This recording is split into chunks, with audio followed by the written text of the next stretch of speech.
just like the middle class who live in the mainland or in parts of the island and have to commute to like VI or Ikeja or wherever. The commute time, the amount of time that we spend in traffic is unreal, right? So you're going through all of that. So you have that built-in resilience in you, right? And so that, which is why you see Nigerians and even again making it a microcosm of Africa. You see like a lot of Africans, particularly around West Africa, who are thriving when they get into societies where they don't have those barriers anymore, right? So you're reading and cramming, right? To just be able to pour these things out, and all of a sudden that's what really shaped who you are, as a person, and it makes things like procrastination a luxury, because you really don't have the luxury of putting it away to do tomorrow.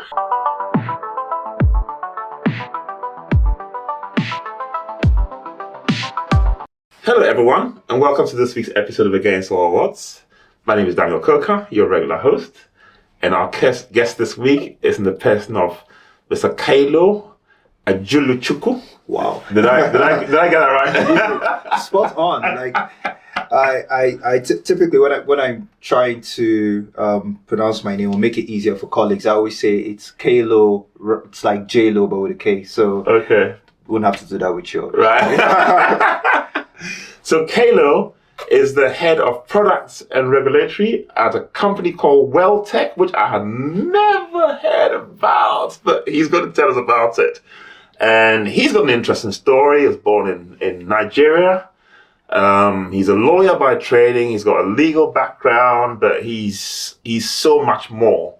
And he's the very essence of why we have this podcast, to showcase people like him who, like I said, came from Africa, but he's managed to find a path for himself and to succeed against all odds. So, Kaelo, welcome to Against All Odds. Thank you. Before this episode starts, I'd like to ask a big favor. Your subscription means a lot to us, because the bigger this platform gets, the bigger the guests get.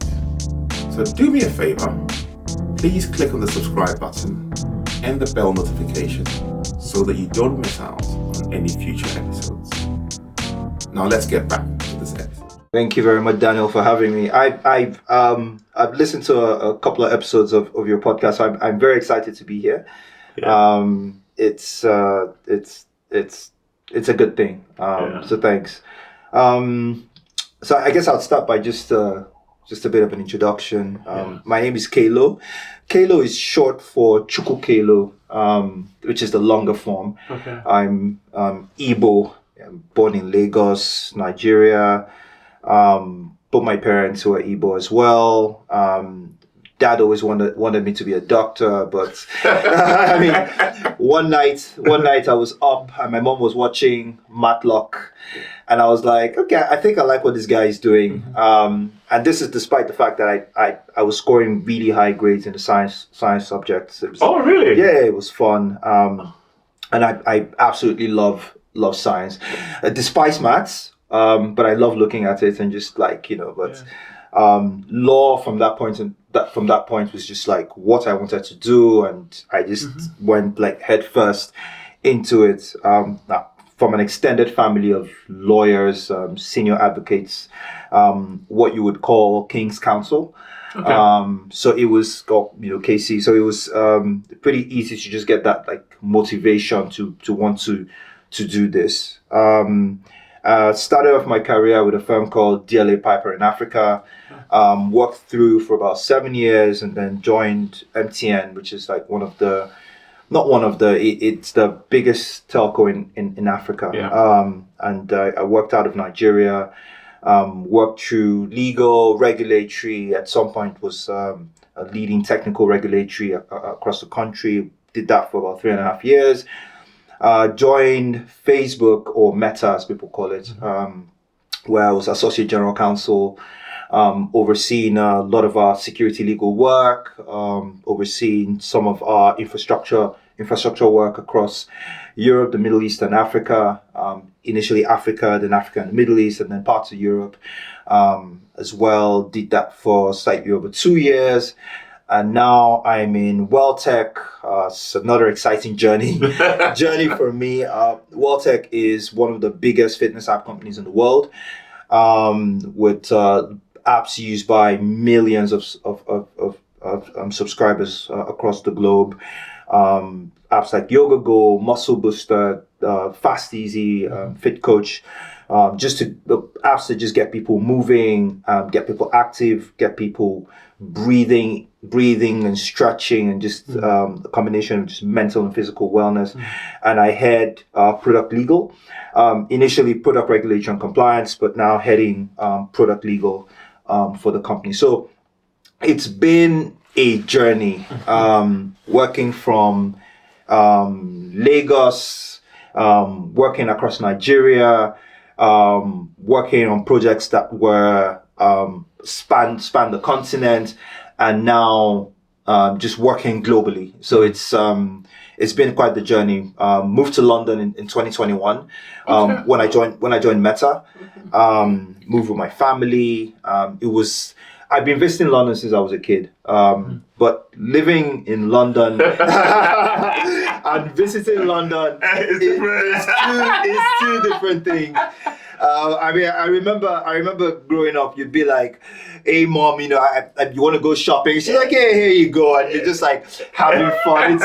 It's a permanent holiday. And when you move over here and you're setting up everything and your direct debit, and you're like, "Wait, what is going on? Like, what is this rent I'm seeing? What is wow?" The cost of living is so real, and every time it goes up, you feel it. It's like tapping you on the shoulder, like,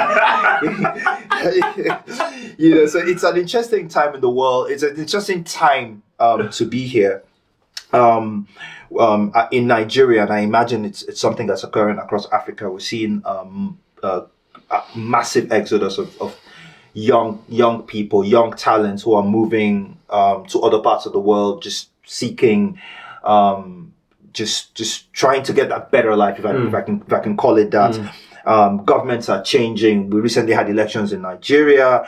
We're having elections very soon over here in the UK. In the US, there's going to be elections as well. So governments are changing. Things are changing. Policies are changing. And even the economic outlook has been very moving from certain to uncertain. Post-COVID, the tech, for example, has seen layoffs in close to hundreds of thousands of people. So there's been a massive shift there as well. So it's really an interesting time to just be.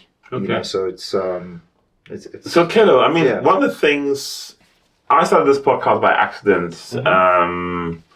About a year ago, I was playing golf in Portugal with a guy called Peter Kwabwa, who's the CEO of Morgan Stanley, but recently moving to America's biggest company called Fannie Mae. As a black person from Ghana, and another guy called George Afuakwa, who's a CIO of a company called Acodis, which is part of the Adeco Group. And I kind of realized that they've got stories. I mean, like your story. I don't get how an intelligent black kid from Nigeria, goes into the legal profession, does well in that space, and then gets enough traction to then move onto a global stage. Now you've done it, so you might think it's, but I find that remarkable. And I've had a few guests on this show, and disproportionately, I've had a lot of Nigerians. And I've asked some of them, what is it about the Nigerian mindset? Why is it the Nigerians? Nigerians have a lot of good press, but also some bad press. Sure. Let's face it, right? Definitely. But I'm getting to meet a lot of Nigerians who are doing proper things, and are making progress on a global scale in the right way. So what is it about the Nigerian mentality, the Nigerian psyche? You know, somebody said to me, Nigerians don't understand the concept of limitation. If I pronounce it right, limitation. Yes. Yes. I mean, what is it? What is it? I mean, how do you get from Lagos to a global role? I mean, that's a very it's something that I've actually just talked about within my circle of friends, who guys and ladies who are also Nigerian, and I guess one common factor is that a lot of things that happen in Nigeria, in Lagos, and I may be bold enough to say it's a microcosm of lots of parts of Africa, is that most of what you do it against all odds, right? Okay. The odds are infinitely stacked against the middle class kid who's growing up in Lagos, Nigeria, in other parts of Nigeria, whether it's in Anambra or in Abuja or anywhere, right? The odds are stacked against you. You have to push against it. There's the electricity. NEPA. took the words right out of my mouth, right? Electricity is an issue. Most kids didn't have access to computers at the same time that their peers in Europe and the US had access to computers. You had to learn about a lot of things on the drawing board as opposed to learning about them by seeing them. So you had to use your imagination a lot, read a lot. I remember starting reading Enid Blyton books as far back, when I was in primary school, and just always thinking about what a world with trees and a world where normalcy was actually normal existed. But when you're growing up in a place where you just had to it's almost dysfunctional. It's not almost. I mean, it would be traffic would go slow. Oh my goodness. From Ikoyi to Lagos.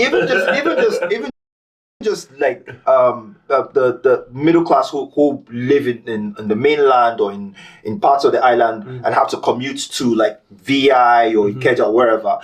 The commute time, the amount of time that we spend in traffic is unreal, right? So you're going through all of that. So you have that built-in resilience in you, right? And so which is why you see Nigerians and even again making it a microcosm of Africa. You see like a lot of Africans, particularly around West Africa, who are thriving when they get into societies where they don't have those barriers anymore, right? So, you're reading and cramming, right? To just be able to pour these things out, and all of a sudden that's what really shaped who you are, as a person, and it makes things like procrastination a luxury. Because you really don't have the luxury of putting it away to do tomorrow, right? You have to do it now. You have to do it now. Opportunity is so slim that you don't have the luxury of saying, "Oh, this is really nice. I'll take a look at that." In a couple of hours or tomorrow. You get it. You deal with it right away. So yeah, I guess that ties in with what you're seeing with lots of Nigerians who are thriving, the mindset, and sometimes on the flip side, it can be a bit difficult to shift from the survival mindset to the mindset of actually now building, right?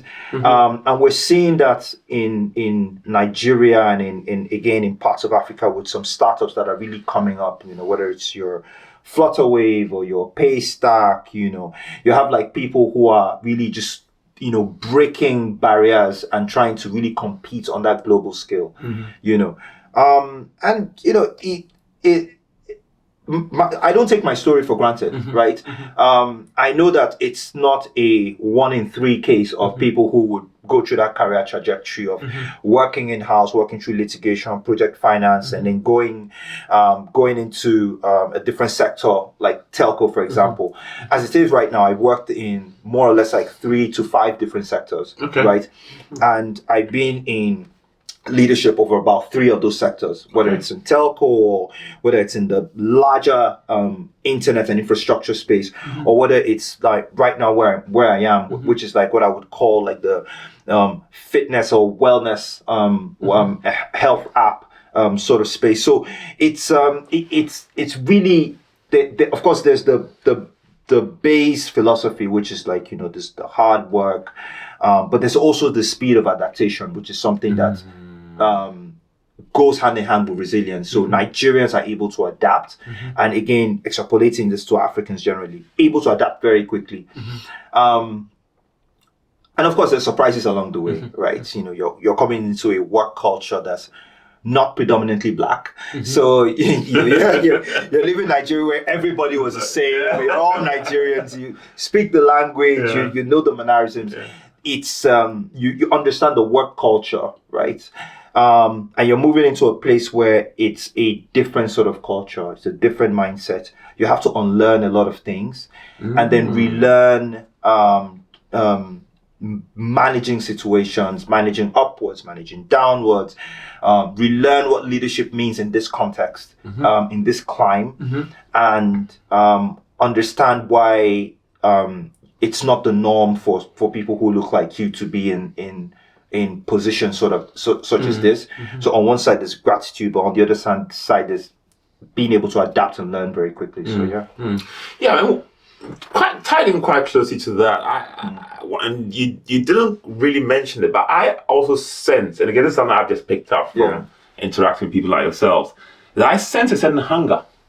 You see, I think that for anybody to succeed, for this podcast to succeed, you've got to be hungry. I work all hours. I work 60 to 80 hours a week because this is not my main job. Yeah. Okay, this is something I just do in the evenings, weekends, whatever it is. Okay, but I see that hunger in Nigerians. It's almost like, you can't mess around, and it's like, there's just that hunger, but can you just look at the camera and maybe tell somebody who's watching this, who's, wondering why their lives are not progressing, that you need to be hungry. You need to be hungry. So I look, I'm going to be very plain and open. If you've experienced actual hunger and you know what it feels like, a lot of times you wouldn't want to go back to that place. That drive is almost difficult to replicate. It's not something you read in a book. It's not something you watch on a documentary. It's not something you're going to learn from just listening as well. The fear of slipping back into that hunger and the determination not to be there is an unbeatable drive. It's almost like the saying of when the time of a thing has come, nothing or no force can stand in its way, really. And it comes from seeing what success looks like. So surrounding yourself with visions of what success look like, especially in your field, and just striving towards it. I always say something, if you aim for the stars, a lot of times you're not going to touch it, but you're going to hit the clouds. So it's what has spurred me on. Again, looking around people who have inspired me, one of whom I guess I'll probably just dedicate this to at the end of the session, and then seeing what they've achieved against all odds. I absolutely love that phrase because it's just remind it. I'll use an analogy my mom always used. If you swim against the tide almost every single day, when you're in regular waters, you're going to be unbeatable. Okay, so you're used to going up against that level of pressure. So Nigerians are used to that hunger, right? There's almost nothing I'm going to say that they haven't heard before. Nigerians are used to that hunger. Nigerians who come into Europe or move to America, they have that fire burning in them. It's almost a natural state of mind for us. So and just the desire never to go back to that spot, never to go back to that place and just keep thriving forward is really something that propels us all. So, Fantastic. So, Kaelo, at the level that you operate, right, and you're very senior, and I believe you're quite young as well, so it's, I always say that nobody gets to that level, who hasn't earned their place at the table. Okay, so I believe that you've earned your place to be where you are. So can you just tell us a bit about a very practical? We're having a practical conversation here. Sure, There's no theory here. Sure. What does it feel like operating at that level? Where you're a person of color, you come from a different country, a different context, a different whatever, But now you're on a global scale. You're in a non-representative society. Yeah. But you have to deliver. And the point I'm trying to extract is this thing of excellence. Yeah. You know, and one of the guests I had on previously was talking about the fact that you need to master your craft. Okay. So maybe just tell us a bit about the importance of mastering what you're doing. I mean, whatever somebody who's watching is doing, you need to be a master of it. Absolutely. One thing about being a lawyer is that it is a pool that has a lot of fishes. In Nigeria, thousands of lawyers are called to the bar every year. So, and the opportunities continue to shrink, especially when you consider the economy that we're in. Which goes back to what I'm always saying. It's not just enough to be the best in your field. You have to be able to adapt in a wide range of things, acquiring a wide range of skills, right? So it's down to three things that I picked up on. Number one is having that massive confidence, right? That you can actually do multiple things and do them very well. Being unafraid. There's something that my former director at Facebook used to say to me, and he would be like, "Look, you deserve to be here," right? Because there's something that you mentioned in terms of feeling like you belong at the table that you're sitting at, and one thing that would always come to you is the overwhelming feeling of imposter syndrome, especially when you look around and you're reeling out the CVs of people. Someone who I'm quite close to, he'd worked at NASA, and before then he'd worked at this very huge, one of the biggest computer hardware companies in the world. And I remember the first time I had a conversation and I was like, "Dude," and I'm like, "Your resume is ridiculous, and we're supposed to be colleagues." And he's like, "Dude, I was listening to your resume and I thought it was," and everybody's thinking the same thing. So you really just have to say to yourself and literally just chant to yourself like, "I belong here," right? Yeah. But even at that, it's learning can never stop, right? And that's one thing I guess I'm just going to really harp on.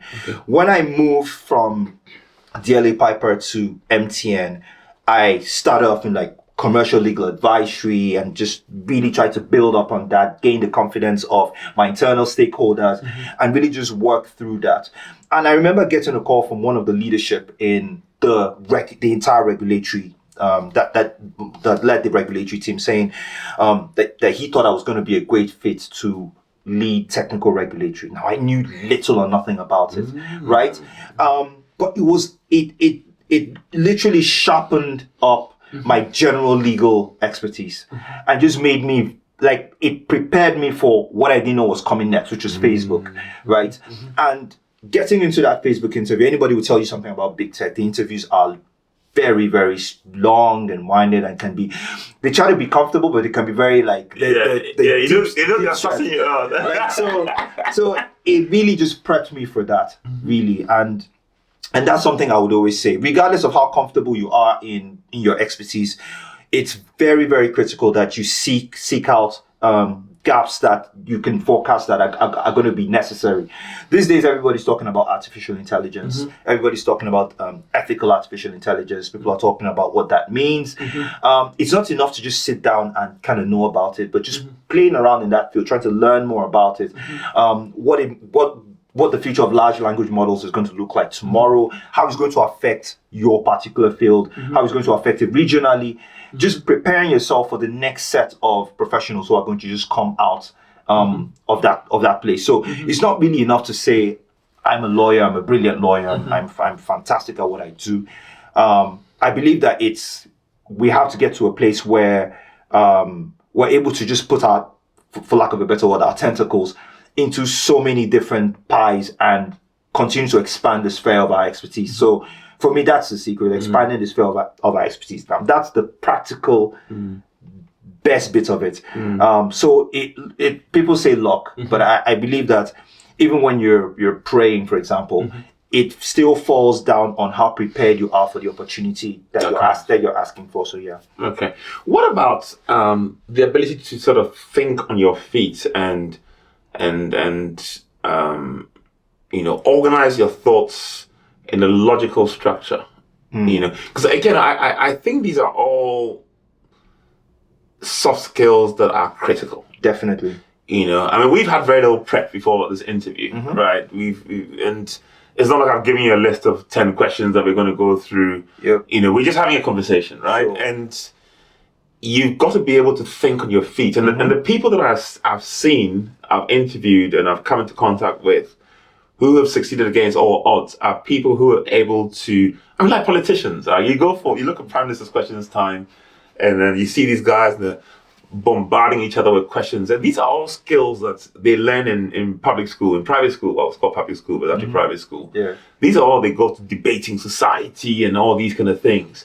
And just watching you, I can see why you're able to operate at a senior level. Because I can see you in a board meeting, I can see you in a senior leadership meeting, and you're not sitting down. You're contributing, you're adding value, you're offering intelligent contributions.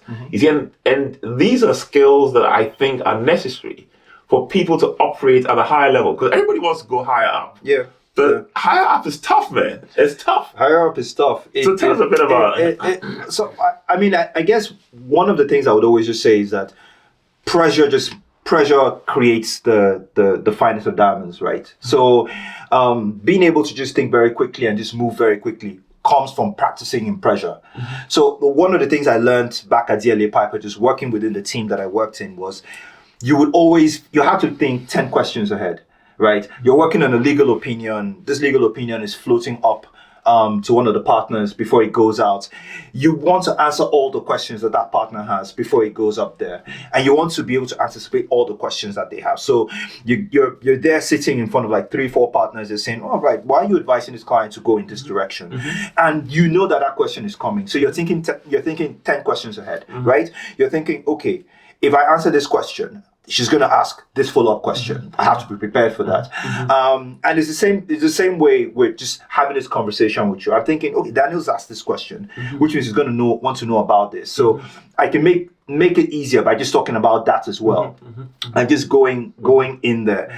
So that's on one side, just working within those high-pressured environments. And when you've worked as a lawyer, whether you're working in practice, whether you're working in-house, whether you're advising governments, or whether you're advising, you're advising private companies, or wherever you find yourself, one thing that's always going to happen is that you're going to be out of time, facing very tight deadlines, and you're going to have to be explaining away very difficult situations. You see situations where CEOs are facing questions in Congress, whether it's TikTok, whether it's Mark, they're facing very tough questions on policies that the government doesn't understand and want them to explain. These guys have to think 10 questions ahead, which means as a lawyer advising them, you have to think 20 questions ahead. The minute they get in front of this really tough situation, and they have to say, you failed. So you want them coming back with a list of questions that they didn't ask. I didn't need all these questions eventually. They're coming back with 10 questions that they asked and you didn't have answers for them. So, but one very important scenario that I also want to touch on is that your success as an individual depends highly, highly, highly on the people around you. And the ratio is nowhere proportionate. So the ratio of how much success leans on the people around you is much higher than your own qualities. The people around you who are holding the door open for you, the people around you who are speaking in rooms you're not there, the people around you who are patient with you, the people around you who are applying that pressure on you, which at the time you might feel, oh my goodness, what is he doing? But then later on you're thinking about it that, okay, I'm better for it. So you're thinking about it in that way. You're thriving really. So that ecosystem combined with whatever qualities you have, ability to think on your feet, ability to respond genuinely and professionally, and give the right answers 90% of the time, and think back on the wrong ones later. Those things combine to create what we hope to be. Okay. Yeah. Okay.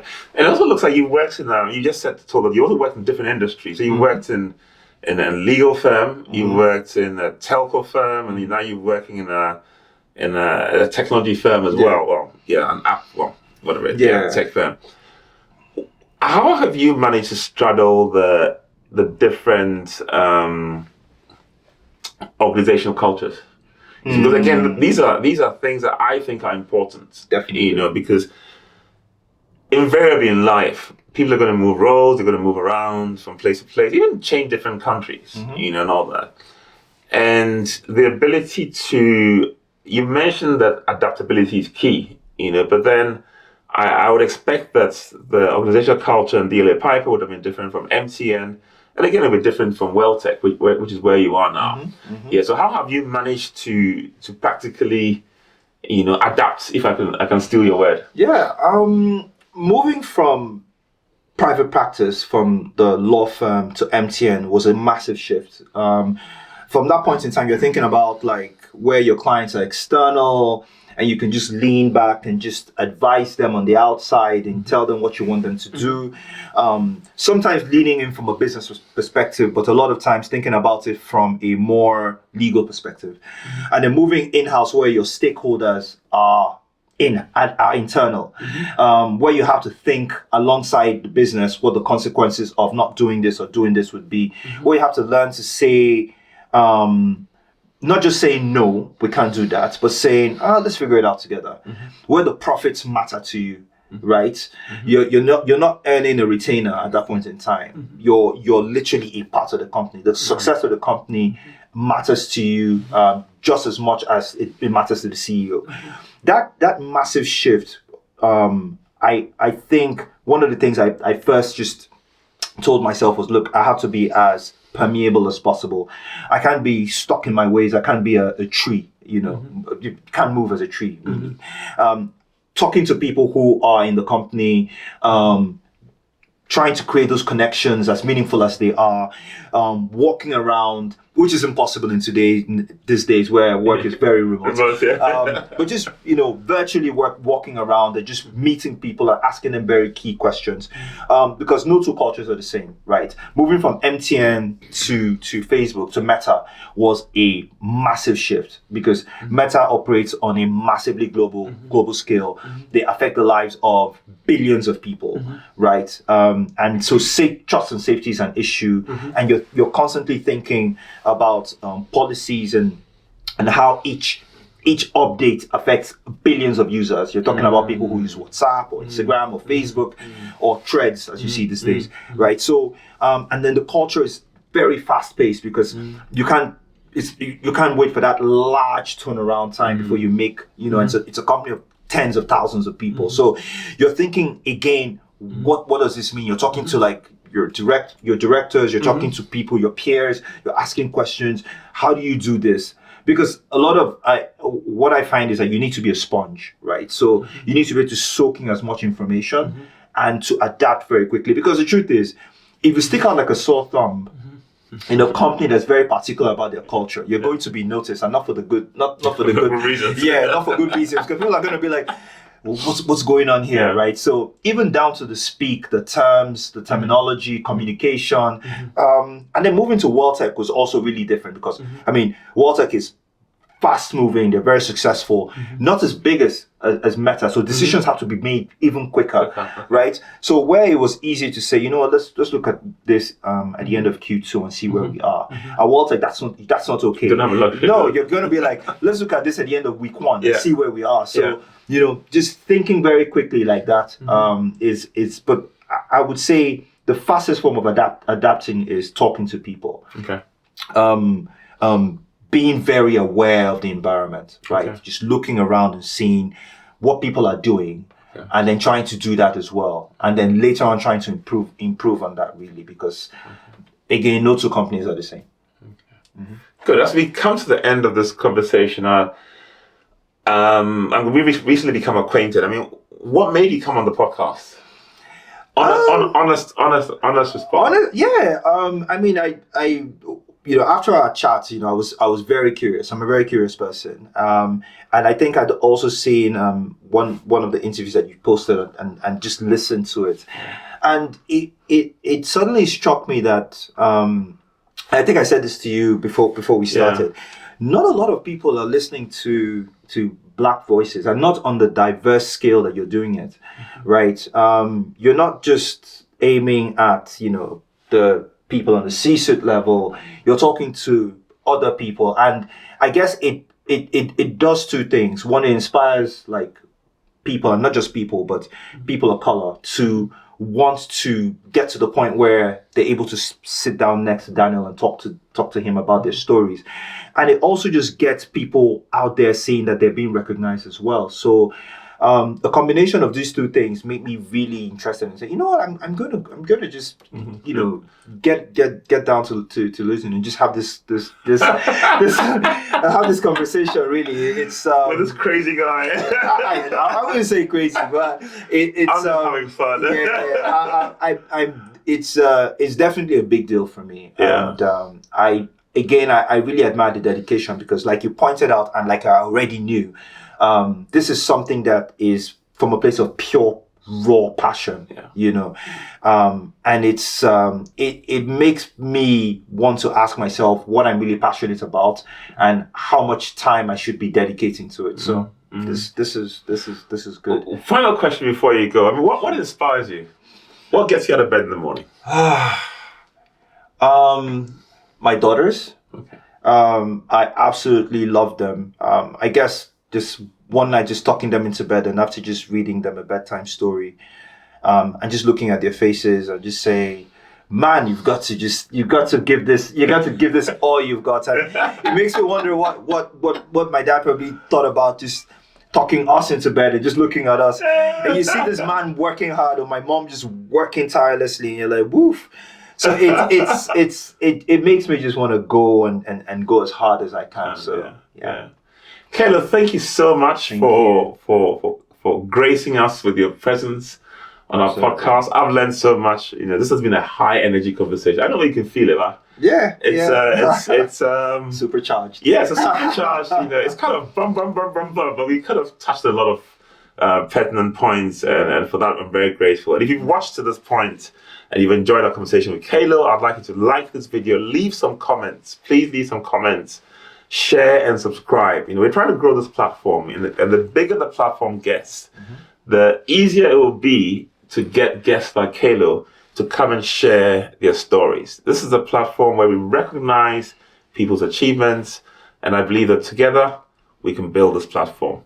And like I said, we also have a tradition of the podcast where we give our guests the opportunity to dedicate the episode that they feature on to anyone or any group of people of their choice. So who would you like to dedicate this episode to? And you can look into the camera for that. I mean, this one's pretty easy. I'd probably just dedicate this to my late mom and my wife.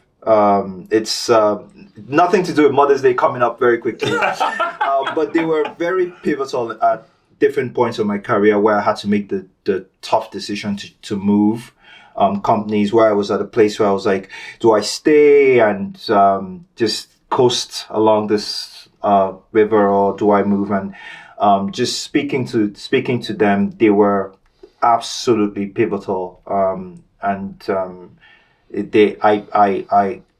definitely owe a massive chunk of who I am today to them. So yeah, definitely. Fantastic.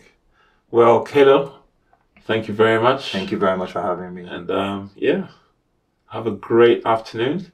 Cheers. And see you next week. Cheers. Done. Done.